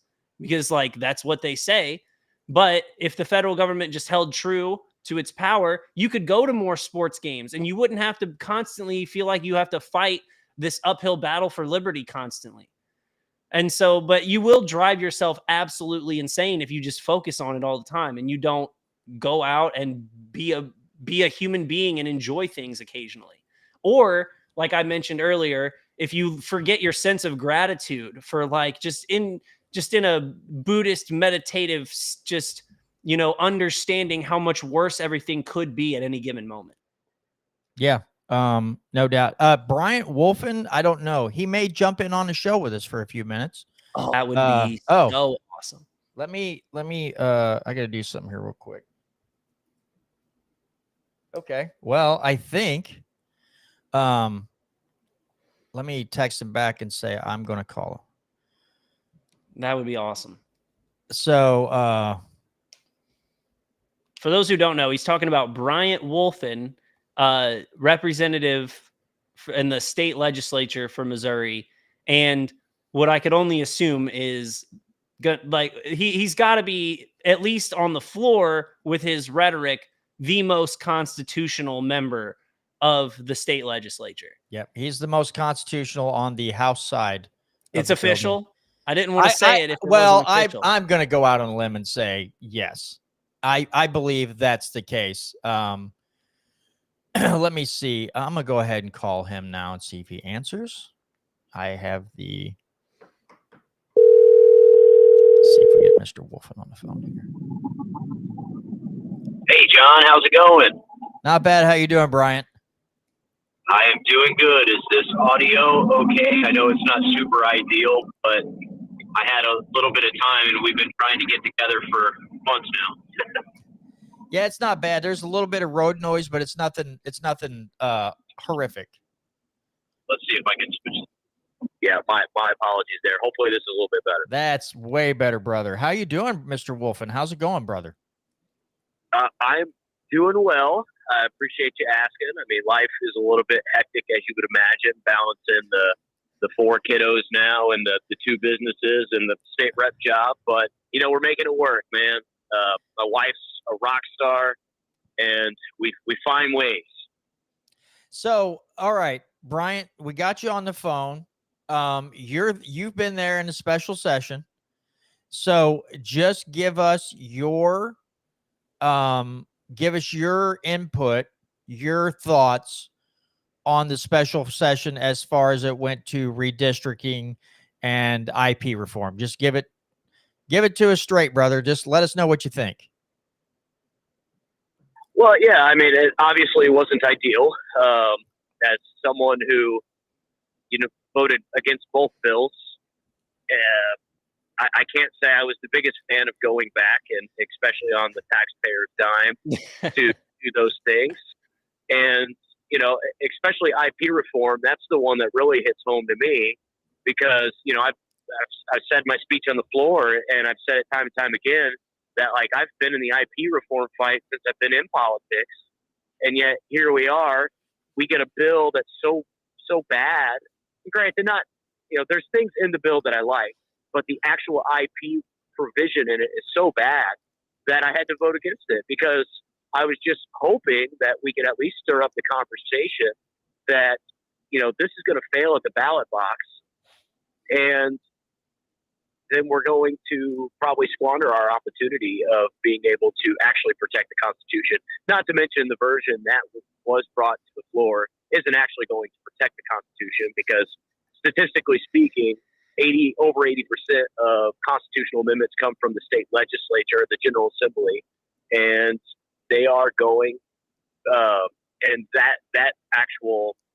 standard for us was never going to change. So we create this double standard for the people, increase their threshold, but then we kind of leave ours the same, therefore still allowing the Constitution to be amended just as easily, in my opinion, 80% of the time, statistically speaking. So super unfortunate. And, in regards to redistricting, look, I felt like it was unconstitutional. I know there was kind of a lot of back and forth on that. I think some of the arguments that I heard from our side of the aisle just weren't really legitimate. And some of the cited cases that were cited were from other states and utilizing other states' constitutions. So I just don't think they necessarily reflect Missouri state constitution and per my interpretation. And even if you want to consider it unconstitutional, we constantly heard, it doesn't say we can't, so we can. Like, think about the statement on that. It doesn't say we can't, so we can. That sure doesn't sound like a Republican statement to me. That sounds like something that I would hear from a progressive Democrat talking about a living, breathing document of the Constitution. And that was super unfortunate. So I sat through the debates and I listened, and no one was able to persuade me from my position. And there was no arguments that were good enough for that. So that's kind of where I stood. So overall, I think the special session was an absolute disaster, especially how this stuff was just ramrodded down our throats. So would you say it was worse or better than the first special session? Oh, buddy. I'm gonna be real honest. I might have to give him a tie. So the first session, I would argue the policy was worse. Obviously, tax subsidies to for the stadium deals, and that's stuff government should not be doing. I would say the policy was far worse, but in regards to the actual politics behind it, it was pretty run of the mill, kind of standard, whatever. This special session, where the policies I don't necessarily disagree with, it was kind of the politics behind the scenes that was kind of the frustrating thing to me here, specifically talking about IP reform. So it seems like we knew right after the original session ended that we were going to have a second special session because of the stadium funding, like you brought up. But when did you start to get a sense that we were going to get a push for a second session? When did you start? Was the writing on the wall well ahead of time, or was it just something that you, like, one day they were like, oh, by the way, we're probably going to have a special session in like a week? Yeah, this one was far more sudden than the last one. So as you had said, and what I alluded to on the floor during that first special session, we knew it was coming. We all knew we were going back. This one, I would say, was definitely unexpected. Once President Trump started tweeting out the stuff about redistricting, we've seen Texas kind of tackling that stuff. It was a couple weeks after, you started seeing or started hearing some things. Obviously, there was kind of like your Freedom Caucus members tweeting out, trying to get this stuff on the road, but our leadership isn't the most conservative leadership you're ever going to see. So I really didn't think anything of it.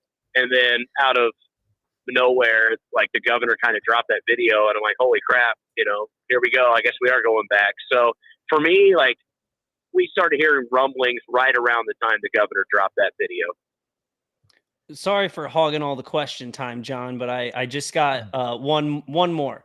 So for clarification here, Bryant, you with the redistricting that has been done, because I was talking with Tom Martz, and we couldn't really remember an instance where a state has tried to redraw their federal representative map without a new census being submitted to the governor's office.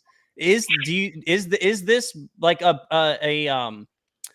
is this something, not revolutionary, 'cause it's not the word I want to use by any stretch, but is this something unprecedented? Like, is this something that there was like, has there been a statute maybe from another state or something else that like triggered this from Trump and the federal government? Or do you think this was something that, like, is this something new that we've never really seen done in context before? Well, it's something I've never seen, that's for sure. And it is unprecedented in Missouri. The one example happening mid-district is because a court back in the 60s cited that a congressional districting map was unconstitutional or something along those lines, so they had to draw a new one. Outside of that, in the manner that this has happened, this has never happened in Missouri. So this is unprecedented. We are in new territory and setting a very dangerous precedent. In regards to the nationwide type of situation, I really couldn't answer that. As I said earlier, there was a couple court cases that were cited about it being constitutional in other states. I really don't know what the circumstances surrounding those were. But I personally had not heard of it beforehand. So look, I mean, let's call it as it is. It's a power grab. I said it out on the floor, and I'm not scared to say it, because that's what it is. It's us trying to get more power at the federal level. And, that's all these buildings ever are about, is getting more power for our side. It's not about what's best for Missourians. It's not what's best for Americans. It's, the specific policies don't ever really matter, because as long as, the only policies that do matter are those for the special interests that pay the most. And that's just the reality of the building.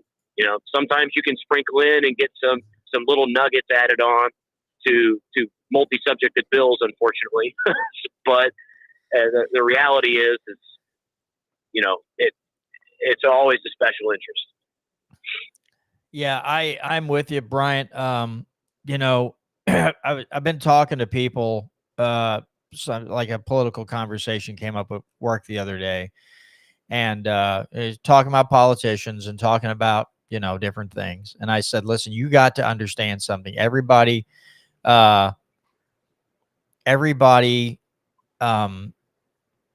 thinks about Washington, D.C. It's easy, right? It's easy to point at just the level of god awfulness in that city and in those buildings. I was like, you guys got to wrap your head around the things that when my state rep, who I think is not the brightest crown in the box, admits at a meeting one time that when it came time to elect the leadership, which would be the Speaker of the House and the majority floor leader, and he was appalled by the number of lobbyists in the building to elect the leadership in both chambers. And I said, so there's that. You want to know why we can't have nice things? It's because, and I also alluded to, right after you were elected, that you had said you'd went to caucus and you basically had speed dating with lobbyists. I mean, that should tell you everything that you need to know about. Yeah, we did that again this summer too. well, of course, the machine never stops running. I'm so sorry, Brian. Here's my thing, talking about all of that, and just these conversations.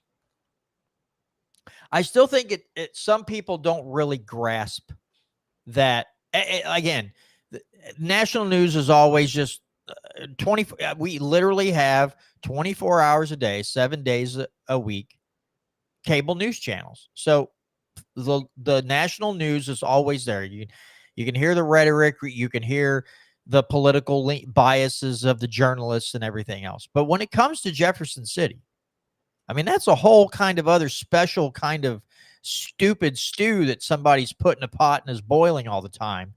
And it sucks. It's disheartening, Bryant, that people are having problems grasping this. And this, and let me ask you this too, because yes, Trump, wanted, it was all about this redistricting thing.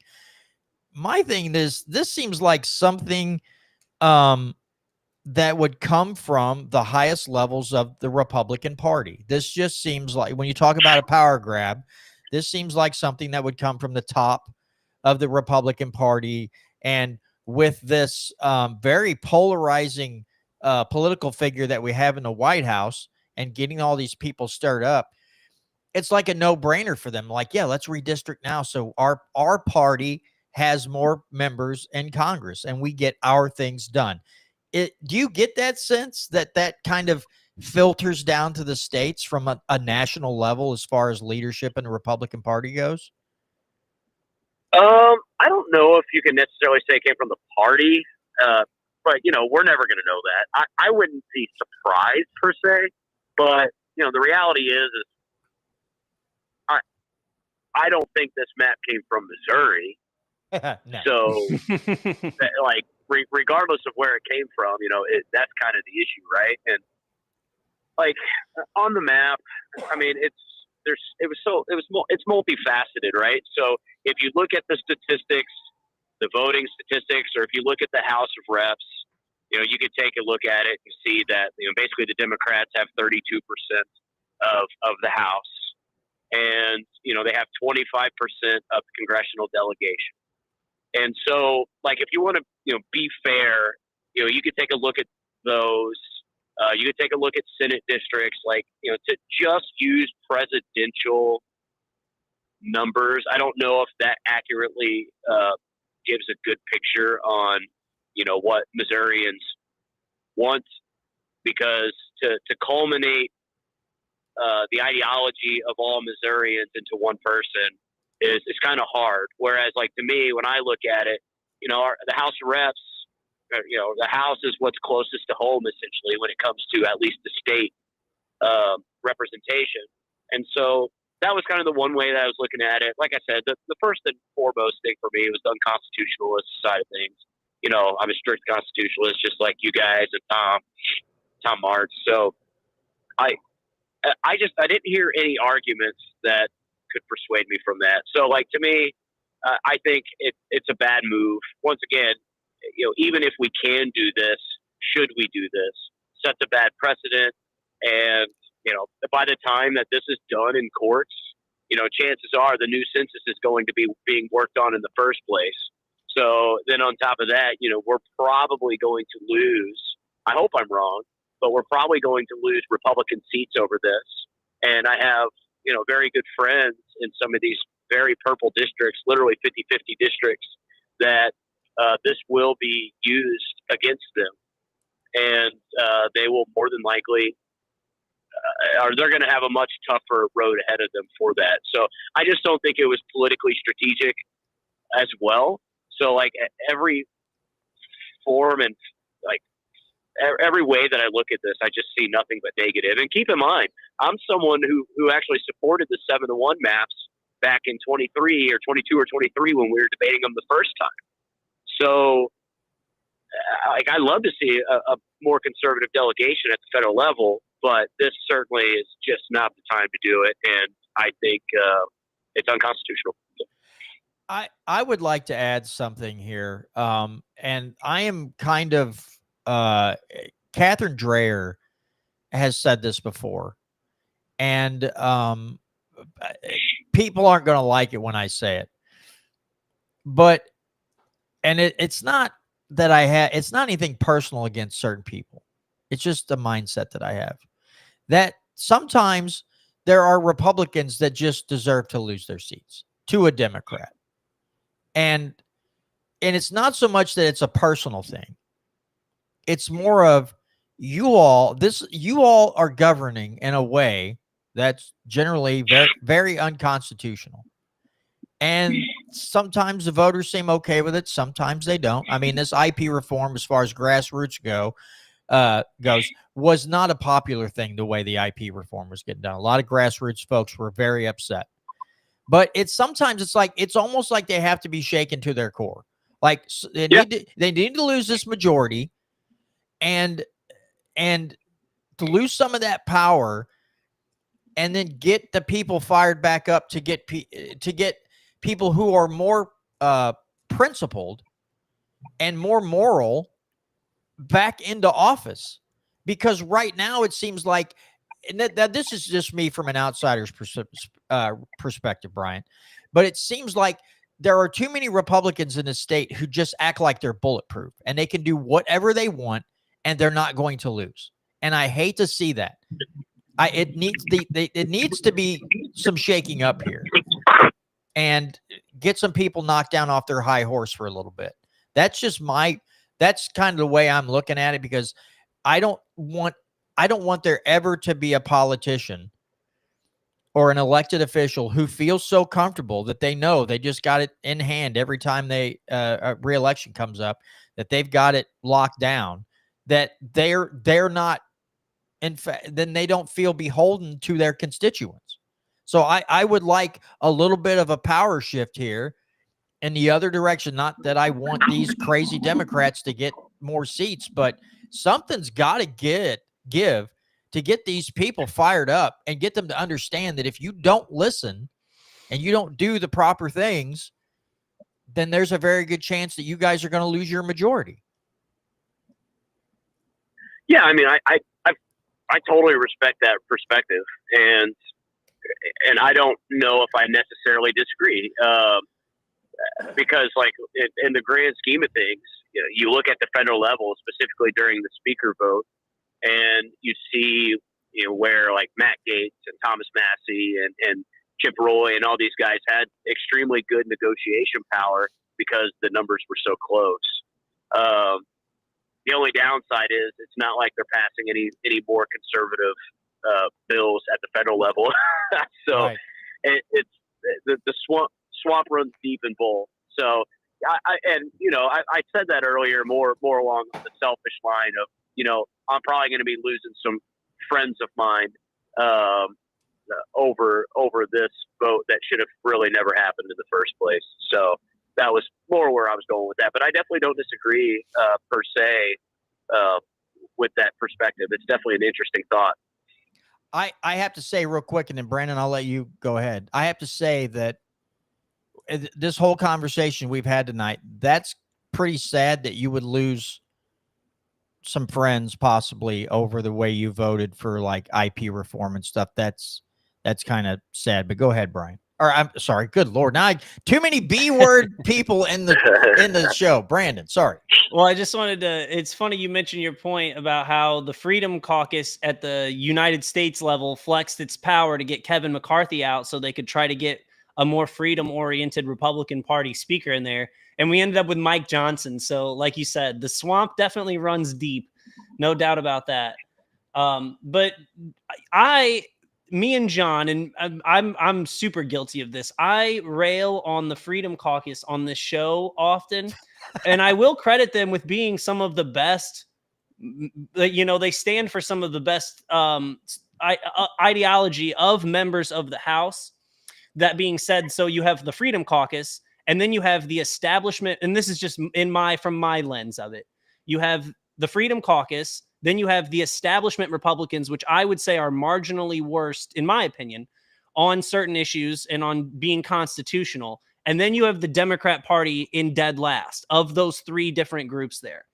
Have you been approached by the Freedom Caucus on like specific bills or just like in general because you are what I would consider to be constitutional and conservative? Like, have they reached out to you at all? Do you have any sort of working relationship with many of the members of the Freedom Caucus, or because you are so constitutional and you won't go along with their games either, do they kind of distance themselves from you as well? Or what's your relationship like with a lot of those guys? Yeah, no, I actually have a really good relationship with the Freedom Caucus. And I don't know, I don't know if it's confidential or not, but heck, why not? They have asked me to join. Oh, really? And yeah, they have. And I have a lot of friends in there that we literally talk every day. But, I kind of came in with this mindset of, I know this doesn't really work real well in Jeff City, but just kind of stick into the lone wolf mentality. So that way I have more freedom and flexibility to do my own thing. So it's, to me, I haven't formally declined yet, but I will more than likely probably decline just because we already have a working relationship. And, and I've already told them, like, if I did decline, we're more than open to having conversations any day of the week. But I don't want to be beholden to any powers above. And I like to still have the having nothing to lose mindset, which is what I have right now. Because as I've said, I have nothing to lose. What's the worst they can do to me? Send me home, take me back to my homestead, my kids, and my businesses. Like, oh darn. So but I do appreciate what they do. Like, we obviously don't agree on everything. I was really hopeful that I could get some of them on board for not supporting this specific form of IP reform, because if anywhere that we were going to get a different version, it was going to be in the Senate. And unfortunately, the negotiations had kind of already happened and taken place. So, they have their agenda, and I agree with you. They are overall, like, they're very good. They're definitely, I would love for them to be more constitutional, and hopefully we can continue to have those conversations in the future. But right now, that's not the mindset of the building, and I don't fault them for also not having that mindset, because their goal is to get conservative legislation done. And, under the leadership they have, I think they're in a good trajectory of being able to do those things, even though it may not be what I like, or maybe what you want to see as well. But that's their prerogative, and their stuff that they're probably going to pass and try to push for is going to be far more conservative than what many of my colleagues would be supporting. So, I guess that's a step in the right direction, even though it's not perfect.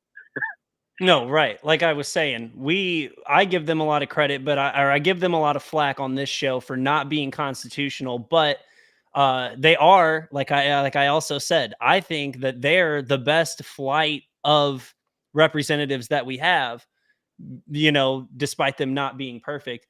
But I just want to say again to you. Yeah, well, Brandon, if I could just jump in just real quick. If you look at some of those that did vote against the IP reform bill, specifically in the House, like Maisie Christensen, Bill Hardwick, I believe they are both Freedom Caucus members. And, they are constantly the ones that do step out of line when it's necessity. So, it's not like it's usually like we'll take the Senate side of things, like the fact that it was Mike Moon and Lincoln Huff, like that's kind of an odd duo there. But normally on like moderate bills and non-conservative bills, it's normally the Freedom Caucus and Mike Moon, or it's normally many of the House Freedom Caucus members and Bryant Wolfen. So yeah, it's and as I alluded to earlier, like I would absolutely love to have them be a little bit more stricter on the constitutional principles, and hopefully we can continue to have those conversations to maybe persuade them in doing that. But as of now, that's not quite the mindset of the building. But we'll keep working at it. Sorry to interject. Oh no, that's what we had you on for. Interject as much as you'd like. Well, again, I'm not hating on this like way of thinking, but despite the fact that they take an oath to the Constitution, some of them, like with some of their bills, would value the idea of creating more freedom than by necessarily concerned with doing it by the Constitution, which I don't agree with because, like I said, you take an oath to the Constitution, but I understand that way of thinking. Like, oh, I'm going to bring more freedoms to the people of Missouri with less care about how you do it. And I also just want to say before we let you, but because we're wrapping up here pretty soon, not too soon, but in a few minutes, I cannot stress enough how important and awesome it is, how willing you are to tell the truth. Like on something as public, I know it's not very public, but on this show, like people will watch it, what you're saying. And so I think it's crucial to have people like you in the house. And I look forward to helping you on your next campaign. Well, Brandon, I appreciate that, man. With the probably I'm pretty confident I'll probably have an opponent, so maybe I'll take you up on that. But no, all jokes aside, I mean, look, man, that's what I came here to do, and it's not like I campaign on one thing and I'm doing another thing. Like this is literally what I campaigned on. Like most of my speeches, or you can go back and listen to the podcast that I had with John before I was elected. I was saying the same stuff. Like Jefferson City's broken, and we need to shed light on that, and that's all I'm trying to do. And quite frankly, even though most of the colleagues clearly aren't going to agree with my mindset here, I think they have a little bit of respect for me because you just don't. You're right. You don't see this, and I do it out of good faith. And and if any of my colleagues are listening to this, like I can promise you, I do this because I think it's best for Missouri. I'm not doing this to be a thorn in anybody's side.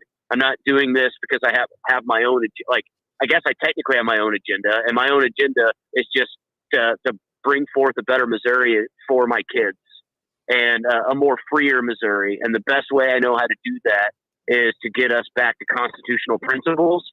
And the only way we're going to do that is by, first of all, educating the public, but also decentralizing power in the House and, somehow making this a priority.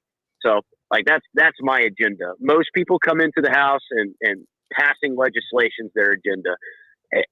And don't get me wrong, I would love to do that as well, because we have district priorities, but I think there's something bigger at stake here, and as our government continues to increase in size and become more fiscally irresponsible, regardless of what party's running the show, and the politics get deeper and deeper, and the special interests become more prominent, I don't see Missouri getting any better. I don't see America getting any better, any more free. All I see us is becoming more tyrannical. And so that's all I'm trying to do here. And this is my method. It's obviously probably crazy to most people, but it's all I know. It's all I know what to do. All right. Well, Brian, I really appreciate you jumping in here the last half hour or so of the show. Great to hear from you, and love to have you back on as soon as you get some time freed up. I know it's been a little hectic for you lately, but love to have you back on again at some point in not too distant future to talk more Missouri politics. All right, folks. Well, that's going to do it for this week's edition of the Missouri Liberty Report. Thank you all so much again to those of you who listen on molibertyradio.us via podcast or watch on YouTube, Facebook, or Rumble. We greatly appreciate your continued, if I could speak, my God, your continued viewership and listenership. Greatly appreciate each and every one of you. But you know what? We'll be right back here next week, Tuesday at 6:30 p.m. for another edition of this Liberty Principled show to talk to you about God knows what else. Crazy crap's going to happen in the next week. But you know what? We'll be here to talk about it. Again, thanks to all of you, and we'll talk to you real soon. Take care. All right, Brian, I didn't know if you wanted to talk a few more minutes because I've still got the stream going. Anything else you want to interject? I just wanted to get the recording side done. I tried to hold that at 2 hours or under for the friends that run the network. So any other thoughts this evening, sir? Plenty, but it is good timing because I'm probably going to be losing service here in a second. But I appreciate you having me on. I know we've been talking about this for so long, and I just don't know what my up-and-coming Tuesdays are going to look like. So if I have a spare Tuesday over the next week or two, I will text you and let you know. Would love to get on video on my normal setup and stuff and join you guys so we can all see each other. So no, man, just good stuff. And I appreciate what you guys do. You know, I try to tune in week after week when I get an opportunity, because like, you know, I learn so much from you guys, and it's nice to know that there are people out there that think the same way I do. So, well, and I'll tell you what, Brian, I'll tell you this, even if it's not a normal Tuesday show, right? You ever have an evening that you're like, oh my goodness, I'm free to do an hour or two. You just let me know. I can let Brandon know. It may not be recorded audio wise, but we can get on here and we can have a special episode and just live stream it out and just do our thing for you know, however long you've got the time. So it doesn't have to be a Tuesday. I'll make an exception. I make an exception for folks like you who we have a deep appreciation for. But you just tell us a day that works great for you, and we'll jump on the live stream some evening and we'll chat it up, brother. Yeah, well, I appreciate that. I look forward to it. All right. So thank you guys again, Brandon. Great questions, by the way. And you know, just we'll link up over the next couple weeks. All right. All right. Take care, brother. Have a great evening. All right. Thanks, guys. Yes. See ya. See ya. All right, folks. That was Bryant Wolfen. Nice to see him just kind of jump in. Yeah, I got a text from him. He's like, and I thought, oh, Bryant Wolfen, it's always good to talk to Bryant. Let's do this. But anyway, folks, that's going to do it for this week. And we'll see you next week, Tuesday. And maybe, and again, pay attention. Oh, man, almost forgot. Tomorrow at 3:30 p.m. Central Time, I hope people are still hanging out for this. I forgot to mention it at the beginning of the show. I will be on with Jesse Rude at 3:30 tomorrow. Look for We the Podcast.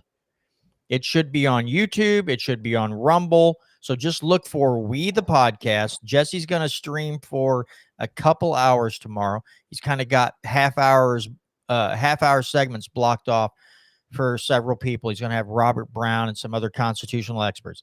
He's asked me to come on. I don't know why. He asked the dumbest guy out of the whole group, hey, John, you want to come on with me for half an hour?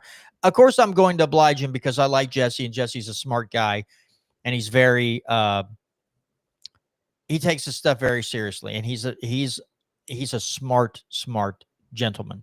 So I said, sure, I have tomorrow off. I will be glad to join you for half an hour. So look for We the Podcast tomorrow at around 3 or 3:30, whichever, YouTube, Rumble, wherever you get this show at. And let's bring a big crowd in for Jesse. This is going to be his first episode. I think he is starting his own podcast. I am offered him storage space on Spreaker, so if he wants to do audio, he can store it on there. And he can just set everything up the way he wants it. I've got 500 hours of storage on my account, and I let about a year pile up, and then I start deleting older episodes so that storage amount stays pretty big. So if other people that I really like start a podcast and they want a storage area, then I let them use my account. But anyway, look for that tomorrow at starting about 3 or 3:30 p.m. Central Time. We the Podcast with Jesse Rude, and I look forward to being on there. And with that being said, we'll see you all real soon right back here on the Missouri Liberty Report.